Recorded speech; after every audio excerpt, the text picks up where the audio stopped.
사랑하는 초업제교회 성도 여러분, 반갑습니다. 김정빈 목사입니다. 간밤에도 평안히 잘 주무셨습니까? 오늘은 2024년 오늘 3월 10일 사순절 네 번째 주일 아침이 되겠습니다. 오늘 이 한날도 주 안에서 평안하시고 또 말씀대로 살아가는 거룩한 주일 되기를 원합니다. 기도하고 오늘의 말씀 묵상을 시작합니다. 아버지 하나님 감사합니다. 간밤에도 지켜주시고 또 거룩하고 복된 주일 아침을 맞이하게 하시니 감사합니다. 특별히 아버지 사순절 네 번째 이제 주간이 시작되는 주일입니다. 아버지 하나님, 우리 한날도 말씀으로 하루를 시작하오니 말씀의 다스림과 지배를 받는 우리의 삶이 되게 하시고 또 하나님 앞에 나와 예배할 때 큰 은혜 받는 거룩한 주일 될 수 있도록 축복하여 주옵소서. 이 시간도 말씀 묵상하는 주의 종을 입술을 줄관하사 아버지의 말씀 잘 풀어 증거하게 하시고 또 말씀 받는 우리 모든 성도님들도 큰 은혜 받도록 주께서 도와주시옵소서. 주께서 우리와 함께 하실 줄로 믿사옵고 우리 주 예수님 이름으로 간절히 기도 올리옵나이다. 아멘. 네, 사랑하는 성도 여러분, 오늘 주일 아침입니다. 오늘도 주일날 교회 잘 나오시기를 주의 이름으로 축원드리겠습니다. 우리 찬송가 149장 주 달려 죽은 십자가 부르고 함께 우리 말씀 묵상하도록 하겠습니다. 찬송하겠습니다.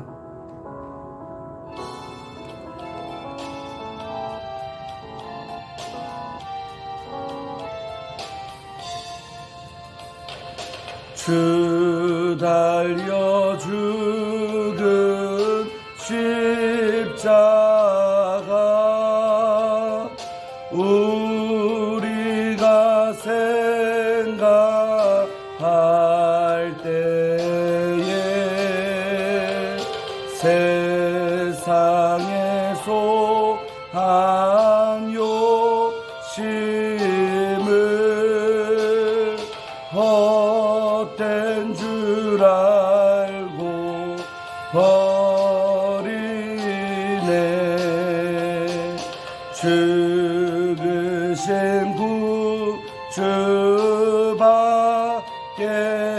구주밖에는 자랑을 말게 하소서. 보혈의 공로 입어 교만한 마음을 버리네. 못 박힌 손 밟고 오니 큰 자비 나타내셨네. 가시로 만든 멸류관 우리를 위해 쓰셨네. 온 세상 만물 가져도 주 은혜 못다 갚겠네. 놀라운 사랑 받은 나 몸으로 재물 삼겠네. 오 아멘. 할렐루야. 주 달려 죽은 십자가를 묵상하는 오늘 사순절 네 번째 주일 아침이 되기를 원합니다. 자, 오늘 함께 말씀 묵상하실 본문은 우리 사무엘하 9장 오늘 9절부터 13절까지 말씀을 함께 보도록 하겠습니다. 제가 읽어드리겠습니다. 이 말씀은 하나님의 말씀입니다. 왕이 사울의 시종 시바를 불러 그에게 이르되 사울과 그의 온 집에 속한 것은 내가 다 내 주인의 아들에게 주었노니 너와 내 아들들과 내 종들은 그를 위하여 땅을 갈고 거두어 내 주인의 아들에게 양식을 대주어 먹게 하라. 그러나 내 주인의 아들 무비보셋은 항상 내 상에서 떡을 먹으리라 하니라. 시바는 아들이 15명이요 종이 20명이라. 시바가 왕께 아뢰되 내 주 왕께서 모든 일을 종에게 명령하신 대로 종이 준행하겠나이다 하니라. 무비보셋은 왕자 중 하나처럼 왕의 상에서 먹으니라. 무비보셋에게 어린 아들 하나가 있으니 이름은 미가더라. 시바의 집에 사는 자마다 무비보셋의 종이 되니라. 무비보셋이 항상 왕의 상에서 먹음으로 예루살렘에 사니라. 그는 두 발을 다 절더라. 아멘. 어제 말씀이어서 오늘 계속 보면, 어제 말씀에 보면 이제 다윗이 그 고마웠던 친구 우리 요나단을 생각하며 그 은혜를 갚으려고 정말 요나단의 아들을 찾았던 것이 아니라 정말 사울의 집안에 남은 자가 있다면 찾아서 은혜를 베풀리라고 마음 먹고 수소문했는데, 하필이면 요나단의 아들이 살아있다는 소식을 듣게 되죠. 시바를 통해서. 그래서 그 아들을 이제 찾고 이렇게 왕궁까지 데려오는 장면까지 봤습니다. 그러면서 이제 그 무비보셋에게 내가 내 아버지 요나단으로 말미암아 은총을 베풀리라 하면서 사울 아버지 할아버지였던 그 사울에 속한 모든 토지도 다 돌려주고, 그리고 너는 항상 나와 함께 상에서 밥 먹으리라, 떡을 먹을지니라 라고 명예도 줬지요. 그러니까 이제 무비보셋이 죽은 개 같은 나를 돌아보시나이까 하면서 감격스럽게 인사하는 장면까지 우리는 봤습니다. 참 죽은 개라는 이 표현이 너무나도 이 무비보셋의 당시의 상황을 잘 설명하는 어떤 그런 어떤 단어가 되겠습니다. 그러니까 개나면 마땅히 짖어야 되죠. 근데 죽은 개는 뭡니까? 죽었기 때문에 아무 소리를 못 내는 거죠. 그래서 정말 죽은 개 같은 인생, 다시 말해 숨죽이고 목숨만 간신히 붙어있는 숨어 지내는 자기의 인생을 설명한 단어로 적합하죠. 죽은 개 같은 나를 우리 주께서 돌아보시나이까 하면서 감격을 했죠. 자, 그러고 나서 이제 오늘 9절부터 봅니다. 자, 그래서 이제 다윗이 이제 실행에 옮겨야 되니까 누구를 부르냐면 사울의 시종 시바를 부른 거예요. 처음에 이제 이 무비보셋이 어디 있는지를 알려준 사람이죠. 시바를 불러서 그 사람한테 명령을 내리는 거죠. 사울과 그의 온 집에 속한 것은 내가 다 내 주인의 아들에게 주었다고 선포하는 것이죠. 사울 할아버지였던 그 사울에 속한 모든 땅 내가 다 이 무비보셋에게 돌려주겠다는 거죠. 그러면서 무비보셋이라고 말하지 않고 다 내 주인의 아들에게 주었노니, 원래 시바의 주인이 누굽니까? 바로 요나단이고 사울이죠. 내 주인의 아들에게 내가 다 주었다. 그러면서 다시 이건 뭐냐면, 시바를 어찌 보면 그동안 이제 사울도 죽고 요나단도 죽고 사울의 집안이 멸망을 하면서 이 사람 어찌 보면 종의 신분에서 벗어나서 편안하게 살았던 것이죠. 그 밑에 보면 좀 몇 명입니까? 아들이 15이고 종이 20명이라는 말은 호화호식하면서 잘 살고 있었다는 건데, 정말 시바에게는 갑자기 어찌 보면 이 요나단의 이 아들이 무비보셋의 존재를 시바가 말 안 했으면 몰랐을 거 아닙니까? 그런데 말해주는 바람에 이 사람은 어찌 보면 졸지에 또 잘 지내다가 다시 옛날로 종의 신분으로 돌아갔다고도 볼 수 있죠. 어찌 보면 마른 하늘에 날벼락같이 돼버린 것이죠. 자, 이런 얘기하는 이유가 있습니다. 뒤에 가시면 알게 됩니다. 자, 그래서 시바가 갑자기 다시 규정이 되는 거죠. 내 주인의 아들에게 내가 다 주었다. 이 말은 네가 다시 무비보셋도 너의 상전으로 모셔야 되느니라, 이렇게 말했던 거가 똑같은 거죠. 그러면서 너와 내 아들과 내 종들은, 시바에게 말한 거예요. 시바, 너와 내 아들들, 그다음 내 종들은 그를 위하여, 무비보셋을 위하여 땅을 갈고 거두어. 무비보셋이 몸이 불편하잖아요. 혼자기도 하고. 그러니까 대신해서 네가 농사를 지어라, 이 말이죠. 네가 땅을 관리하면서 그 땅을 갈고 거두어서 내 주인의 아들에게 양식을 대주어 먹게 하라. 한마디로 네가 그 넓은 땅 관리하고 경작하면서 거기서 나오는 것으로 내 주인을 섬겨라, 이 말이죠. 대주어 먹게 하라. 그러나 내 주인의 아들 무비보셋은 항상 내 상에서 떡을 먹으리라 하니라. 그렇지만 그 주인이 무비보셋은 나와 항상 내 상에서 떡을 먹을 거다라고 선포하는 것이죠. 항상 내 상에서 떡을 먹으리라, 이런 말씀 보면 정말 시편 23편이 또 생각나죠. 내 원수 앞에서 상을 베풀어 주시며 그런 구절도 기억나죠. 그래서 이것은 다윗이 예수님의 예표라고 본다면 예수님과 항상 그 상에서 같이 밥 먹게 되는 은혜, 주님과 함께 목자와 양의 관계를 통해서 그 은혜를 누리는 어떤 그런 장면이 연상이 되는 것이죠. 예. 자, 그러면서 이 시바의 상태가 뭐냐? 아들이 15명이요 종이 20명이라. 한마디로 엄청나게 번식을 해가지고요, 이 시바에는 정말 주인들이 다 사라졌죠. 편안하게 잘 살고 있었는데 이들에게 일감이 이제 떨어진 거죠. 어째 보면 마른 하늘의 날벼락 같은 신세가 된 거죠. 자, 그래도 뭐 시바가 왕 앞에서 불만을 얘기하면 되겠습니까? 자기 심중에 불만이 있어도 숨겼겠지요. 시바가 왕께 아뢰되 내 주 왕께서 모든 일을 종에게 명령하신 대로, 한마디로 지금 우리 다윗께서 시킨 대로 종이 다 실행하겠습니다. 준행하겠나이다. 지키고 그대로 행하겠습니다. 이렇게 고백했죠. 그러면서 무이보셋을 왕자 중 하나처럼 왕의 상에서 먹으니라. 이제 실제로 무이보셋이 왕자들처럼 대우받으면서 다윗의 상에서 함께 식사하는, 아마 다윗이 그 모습 보면서 흐뭇했겠지만 죽은 친구 요나단이 오버랩됐겠죠. 그 아들을 보면서 아이고 우리 아들 참 많이 닮았구나, 우리 요나단 친구 많이 닮은 저 아들이구나 하면서 감격했을 것 같습니다.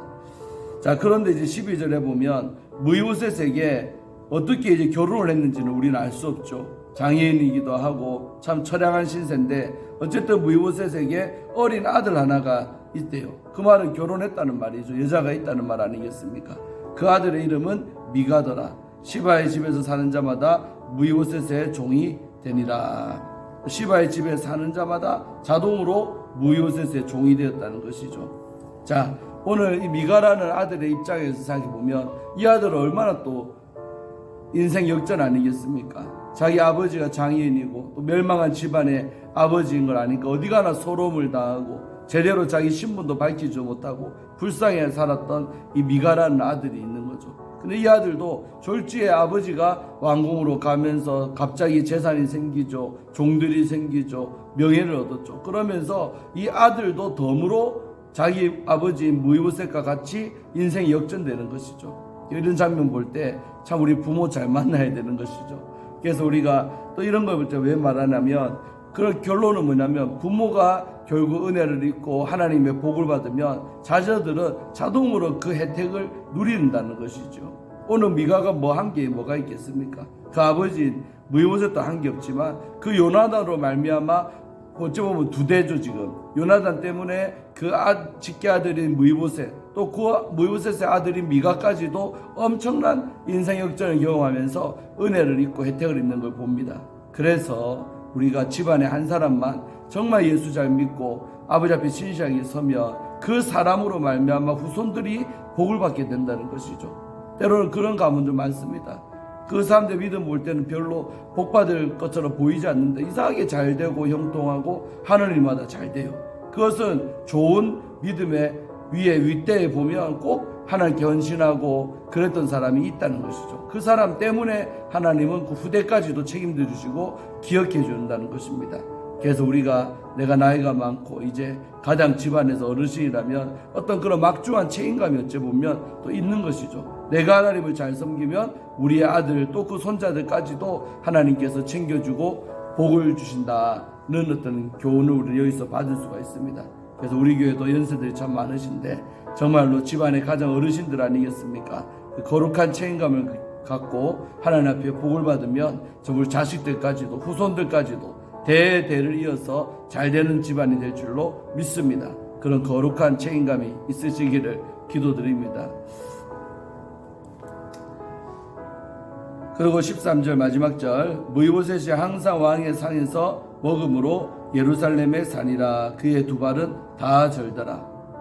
그러니까 무이보셋이 뭐 왕이 은혜를 입었지만 그 육신의 상태는 뭐 변함이 없죠. 여전히 두 발을 다 절고 그리고 항상 그 왕의 상에서 먹게 되는. 그러니까 무이보셋은 이제 어쩌면 왕의 가장 최측근이 되었던 것입니다. 아마 많은 이제 청탁도 들어왔겠죠. 왕과 함께 맨날 상에서 밥을 먹으니까 겸상하니까 왕과 대화할 수 있는 기회가 어느 누구보다도 많지 않겠습니까? 그래서 무이보셋이 항상 이 왕인 다윗과 상에서 떡만 먹겠으면 떡을 먹는다는 것은 단순히 육적으로 배불려 준다는 것뿐만 아니라 교제한다는 의미가 있죠. 교제. 우리도 보통 보면 어떤 사람과 친해지려면 우리 밥 한 끼 합시다. 식사 한번 합시다. 내가 밥 살게요. 막 그러잖아요. 그런 것처럼 이 상이라는 의미는 겸상한다는 것은 교제한다는 거예요. 왕인 다윗과 므보셋이 신분 차이가 현격히 남에도 불구하고 교제할 수 있는 은혜. 그래서 우리가 영적으로 풀어보면 왕이신 우리 하나님과 내가 예수 안에서 정말 날마다 교제하고 그 말씀을 통해서 떡을 떼면서 함께 주님의 말씀을 먹으면서 교제한다는 것, 기도를 통해서 내 사정을 아뢰인다는 것, 이게 여러분 보통 은혜가 아닙니다.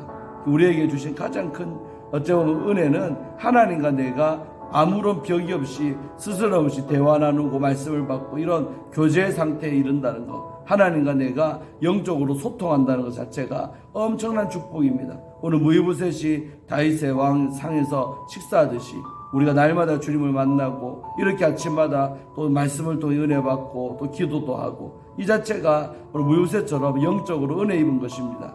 그에 대한 감사가 오늘 주일날도 있으시기를 바라고 오늘 거룩한 주일 잘 준비하셔서 교회 오시기를 바랍니다. 함께 기도하고 오늘 마치겠습니다. 하나님 아버지 감사합니다. 오늘 사순절 넷째 주 주일 아침을 맞이해서 이렇게 또 주일이지만 말씀으로 하루를 열게 하시니 감사합니다.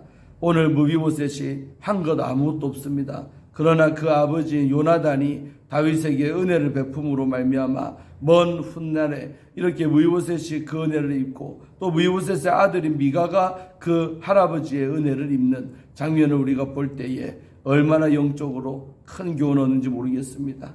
아버지 하나님, 내가 참으로 우리 집안의 어른이고 내가 집안에 가장 윗대라면 책임감을 갖고 하나님을 잘 섬기고 주를 감동시키고 은혜 베풀고 살기를 원합니다. 그리할 때 하나님이 나를 보시고 우리의 아들 때도 우리의 손자 때까지도 주님께서 복의 복을 더하실 줄로 믿사오니 거룩한 책임감 갖고 참으로 잘 하나님을 섬기고 감동시키면서 살아가는 우리의 믿음생활 될 수 있도록 축복하여 주시옵소서. 그리고 우리가 날마다 정말 하나님과 교제 나누며 저 말씀을 받고 또 기도를 통해서 내 사정을 아뢰고 이렇게 하나님과 함께 겸상하며 교제 나누고 있다는 것 자체가 얼마나 감사한지요. 므보셋이 다윗의 상에서 함께 떡을 먹은 것 같이 그런 교제의 은혜도 우리에게도 임했습니다.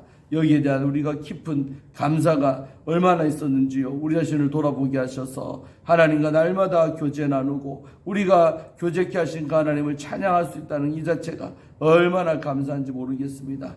아버지 늘 감사하며 늘 하나님과 더 깊은 교제 속에 살아가는 우리 조업제위의 모든 성도님들 되게 하여 주옵소서. 더 깊은 세계로 더 넓은 바다로 나아가 주의 은혜 바다에서 헤엄쳐 살며 늘 그 은혜를 누리면서 살아가는 우리가 다 되게 하여 주옵소서. 오늘 사순절 예배 잘 드리게 하시고 또 잘 준비하여서 늦지 말고 교회 나와서 함께 예배 잘 드릴 수 있도록 축복하여 주옵소서. 우리 성도님들 지키시고 보호하시는 예수 그리스도 이름으로 간절히 기도 올려옵나이다. 아멘.